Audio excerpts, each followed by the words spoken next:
Hello పిల్లలు, welcome back to బాలవేద. ఇవాళ మనం భోజనం చేసే ముందు చెప్పే ఒక చిన్న శ్లోకం నేర్చుకుందాం. ఈ శ్లోకం పేరు బ్రహ్మార్పణం. ముందు మనం శ్లోకం చెప్పుకుందాం, ఆ తర్వాత చిన్న పిల్లలకి క్లియర్గా అర్థమయ్యేలాగా చెప్తాను. రెడీనా?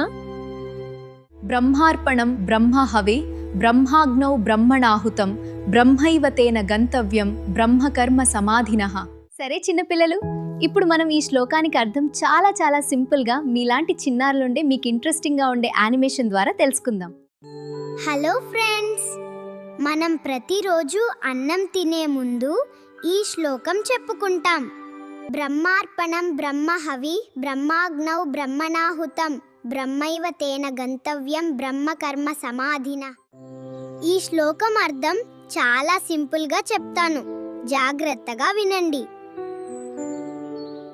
ఈ భోజనం దేవుడిచ్చింది, మనకు తినే శక్తి కూడా దేవుడిచ్చింది, మన జీవితం కూడా దేవుని వరం, అంటే మనకున్నదంతా దేవుని దయ. కాబట్టి భోజనం ముందు ధన్యవాదాలు దేవుడా అని చెప్పాలి. ప్లేట్లో పెట్టుకున్న అన్నాన్ని ఒక్క గింజ కూడా వృధా చేయకుండా తినాలి. అలా చేస్తే మన శరీరం బలంగా, మనసు సంతోషంగా ఉంటుంది.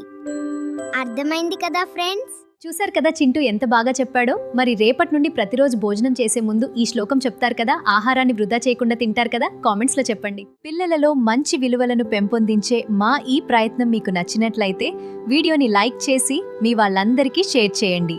మా మరిన్ని వీడియోల కోసం బాలవేద ఛానల్ని సబ్స్క్రైబ్ చేసుకోండి. మళ్ళీ వచ్చే వీడియోలో కలుద్దాం. అంతవరకు సెలవు మరి. బాయ్ పిల్లలు.